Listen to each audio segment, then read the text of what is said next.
All right, guys, we are going to be reacting to Discover Graz, Hidden Gems of Austria. Thank you so much for the support, guys. We can simply gonna jump in here and see what's going on with this. Let's go. Preserved old towns in Austria. Oh, okay. Okay.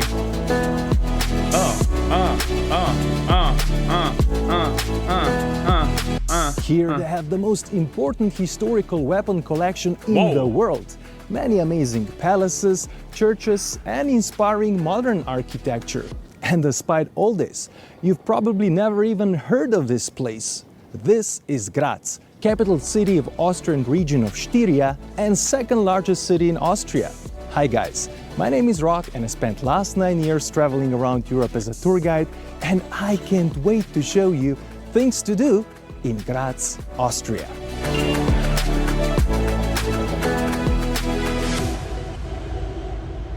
Graz. Above the old town and the river Mur rises this hill that offers the best view of Graz. It is called the Castle Hill, as for almost 1000 years castles stood on its top.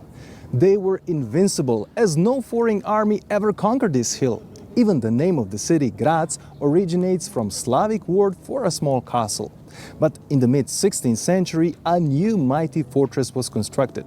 When in the 1800s Napoleon conquered the rest of Europe, his army also came to Graz, but failed to conquer this fortress. Unfortunately, Graz was part of the Habsburg Empire that was later defeated by Napoleon. After the victory, Napoleon ordered demolition of Graz fortress. But somehow, few parts managed to survive, as citizens of Graz paid a huge ransom to the French in order to preserve the clock tower and this small part of the fortress. To get up here, you can walk 260 stairs leading from the old town. If you don't like walking, you can go into the tunnel right next to the steps. The tunnel under the Castle Hill was built as an air raid shelter during the World War II and houses a lift that takes you to the top. Another option is a ride with Schlossberg funicular railway that has been running since 1894. Wow. 1894, wow. You can tell the Austrians are a little bit different, yeah. This clock tower is a beloved landmark of Graz. It is known as the Uhrturm, and it is one of the main reasons why citizens of Graz paid huge ransom to the French, as they really wanted to keep it. The clock tower got its current shape in the mid-16th century when the last fortress was reconstructed. It has 3 bells hanging on the outside. One of them is the oldest bell of Graz from the 1300s that strikes the hours. Second bell is from the 1400s and was ringing during executions. And the third bell is a fire bell from the 1600s. And inside the tower is another bell, the heaviest bell of Graz. At the corners of the tower you can spot coats of arms, formally decorating gates and walls of the Schlossberg fortress. Clock face of the tower often confuses people, as its hour hand is longer than a minute hand. You see, originally the clock only showed hours, and the hour hand was as big as possible to be seen from a distance. As the minute hand was added later, it simply couldn't be any longer, so it was made shorter. Yo, Austria is gorgeous. Wow, it's so different as well. Besides old landmarks, Graz is also famous for its modern architecture. This is one of them, I guess. An artificial floating island made from glass and steel in the middle of the Mur River. It links 2 banks of the river and creates a space between the river and the city. It was commissioned as part of the city's role as capital. Yeah, that's actually kind of smart. Culture in 2003. The island has an amphitheater, a cafe, and a playground. Thanks to its illumination, the island is also impressive at night. Shout out to Austria. At exactly 11 a.m., 3 p.m. and 6 p.m. you can enjoy a show made by 1800s Glockenspiel clock. The arcaded windows in the gable open to show a dancing couple in traditional Styrian costumes, accompanied by 3 melodies. At the end, the golden rooster on the top flaps his wings. Melodies are changed 5 times a year. Glockenspiel was commissioned by a successful businessman and spirits producer, Gottfried Maurer. On his journeys to North Germany and Belgium, the businessman got to know carillons and had one installed in his house in Graz. In his testament, he left the carillon to the city of Graz under the condition that it remains to be maintained. Wow. Despite the fact that the fortress on the castle hill was demolished by Napoleon, Graz still has its castle. In the old town stands a castle from the 1400s known as the Burg. This castle is a reminder of a days when Graz was ruled by the Emperor Frederick III, who became one of the most powerful rulers on the planet as the Holy Roman Emperor. Frederick III built this residence together with the cathedral right next to it. The Burg is famous for its double spiral staircase. Two flights of staircases are running in the opposite directions, joined for some step on each floor and separate again. This architectural Gothic masterpiece of 1499 is considered as a symbol of eternity, and people of Graz call it the Stairs of Reconciliation. If you go separate ways, you will reunite. The castle is only partially open to the public as it houses a seat of regional government. Only the courtyards and the double spiral staircase can be visited. There you go. There you have it. Right next to the castle is the cathedral, also built in the 1400s. This late Gothic style church was refurbished in Baroque style by the Jesuits, who owned it for nearly 200 years. The exterior of the cathedral looks very moderate, but originally it was covered in frescoes. Today only one fresco has been preserved, titled God's Plagues, that can be found on the southern facade, and it is protected by the glass wall. Inside you can marvel at its ornate high altar, pulpit and frescoes. Cathedral is also famous for its impressive organ and two reliquaries on either side of the chancel entrance. These two mid-15th century chests were originally bridal chests, and Jesuits used them as containers for the bones of Christian martyrs. Graz Cathedral is also used as a venue for the concerts, and it's open daily and there is no entry fee. There we go. There we go. Right next to the cathedral is a huge and beautiful 17th century mausoleum housing the body of Emperor Ferdinand II, another Holy Roman Emperor from the 1600s. Visit of the mausoleum is also free of charge. Wow. Austria, wow. This spectacular building is known as Kunsthaus and houses the Contemporary Art Gallery. It floats like a mysterious blue balloon between the roofs of the historic city center and was named a friendly alien by its architects. It was built as part of the program for the 2003 European Capital of Culture and has immediately become a new architectural landmark in Graz.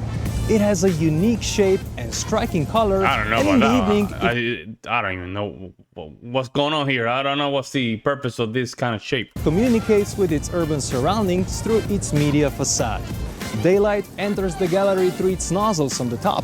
One of the nozzles is pointed directly to the clock tower, the traditional landmark of Graz, to bring it into the Kunsthaus. The transparent base of the building houses a restaurant and a media lounge. Moving belt draws visitors into interior, which on its two floors offers different kinds of exhibitions and art of the past 4 decades. Kunsthaus is open every day from 10 a.m. to 6 p.m. Okay, that's not bad. That's not bad. This beautiful main pedestrian street connects the main square known as Hauptplatz and the Kommunplatz Square. Two tram lines. I have to say, very German and Austria, they look very similar. Very similar. I mean, you can tell that there's a difference between the attitude of people. And I don't know if that's on purpose, but it just looked like that. Split the pedestrian street that is lined with magnificent old palaces full of nice shops. But this old palace houses the biggest and most important historical weapon collection in the world. You see, between the 15th and the 18th centuries, Graz was in the middle of a very turbulent times. The region experienced continuous armed raids and military conflicts with Hungarian rebels and the Ottoman Empire. That is why in the 1600s, this building was purposely built as a regional armory. As armed conflicts faded during the 18th century, the armory became less important. But instead of shutting it down, Graz Armory was preserved, and in the 19th century it became one of the largest preserved historic armories in the world. The armory has more than 32,000 objects arranged on 4 floors, and it's a spectacular place to visit. Armory is open from Tuesday to Sunday and on public holidays from 10 a.m. to 5 p.m.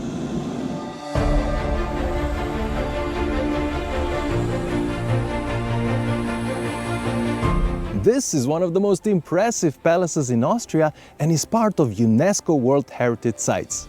It was built as a residence for Imperial Governor Hans Ulrich von Eggenberg in the 1600s. The palace is set within a beautiful park and was built as a symbolic representation of the universe. The building represents a precisely calculated cosmos. 365 windows, 31 rooms on each floor, 24 staterooms with 52 doors, 4 corner towers, all allusions to time, to seasons, to weeks, days, hours and minutes. The cycle of 24 stateroom with precious original interiors, historical furniture and over 500 ceiling paintings represents historical interior that can't be matched anywhere else on the planet. At the center is the splendid planetary room that is also famous for its astronomical symbolism. Staterooms can be visited only as part of a guided tour from Tuesday to Sunday and on public holidays every full hour from 10 a.m. to 4 p.m. While you wait for your tour, you can visit other parts of the palace where you'll find exhibitions. Wow. Man, there, you guys saw how clean those walls were? So clean. I mean, wow. Collection, Gothic chapel and an art gallery with impressive and extensive historical artwork collection. Or you can spend your time in the park. The park has changed with the taste of the times, and in the mid-19th century it was converted into the landscape garden we see today. In the park is also archaeological museum and a cafe pavilion. You can get here by using tramline number 1 that runs frequently.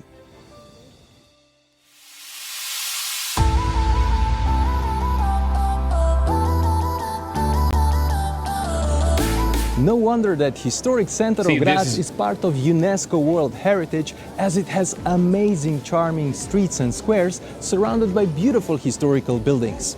But the biggest and most important square is this beautiful main square known as the Hauptplatz. It serves as an important hub as it's a crossroad of major streets and a stop for all tram lines in the city. Square is surrounded by beautiful old houses and palaces with shops, restaurants and cafes that spread their tables around. Most prominent among them is the 15th century Lueck house with its arcaded walkway and splendid Baroque facade that houses Swarovski shop. Just open your eyes and you'll see many more impressive historic houses. Yeah, this is very German. I mean, and all that region is very similar, right? It's not only German, just I guess mostly all those countries that are very close together, they have a very similar architecture. But the most dominant palace on the square is the 19th century City Hall. In the middle of the square are food stalls as a reminder that in the Middle Ages this used to be a central market, and ever since this square has remained the meeting spot of Graz. In the middle is also a fountain from the 19th century dedicated to the Styrian prince that introduced reforms that greatly benefited the city of Graz and the province of Styria. Wow, look at that. The fountain is surrounded by 4 female figures symbolizing 4 rivers of Styria. This beautiful and lively square is often used as a venue for different festivals and events. I noticed also in a lot of these videos, I'm seeing more kids in Austria, more kids, more babies in Austria. I don't know if that's culturally, I don't know what's going on. You guys have to let me know in the comment section below, or it might be only in this video. At the time of my visit, artists and kids were creating sculptures from sand. Oh wow, look at that. Graz is full of charming old streets and squares, and it also offers many more interesting museums. That is why I would recommend you to buy a Joanneum ticket, as it can save you a lot of money. Besides the entry to the 3 places I showed you, the ticket also offers entry to many other interesting places. You can get a 24-hour ticket for €16 and a 48-hour ticket for €23. You can buy it online or at the ticket office at any of the sites. Unfortunately, most museums in Graz are open only from 10 a.m. to 5 p.m. and are closed on Mondays. Yeah, you have to do it quick. Majority of sites I showed you can be visited on foot, as Graz historic town is very compact. But you can also use public transport around the old town free of charge. Each stop in the free travel zone has an Old Town tram sticker. If you want to use tram to get to Eggenberg Palace or some other places outside the historic core, don't forget to buy a ticket. Tickets are valid for all bus and tram lines as well as for the Schlossberg. I like this. This is so unusual. This is crazy. Funicular. If you want to see why Graz... Great view, man. Great video. I mean, I had Austria for quite some time in my mind, but I didn't know how to introduce it to the channel. But this is great, man. This Austria is a gorgeous place to be around. Great, beautiful country. Similar to Germany in a lot of regards, but it's very different in some other stuff. Like I noticed that I see more kids in these videos than the ones that I react on German. Now, it might be because of this one happens to be during vacation or something, who knows. But I would love you guys to just really help me out with this. Let me know what you guys see in the comment section below, guys. Like always, I will see you in the next one. I'm out.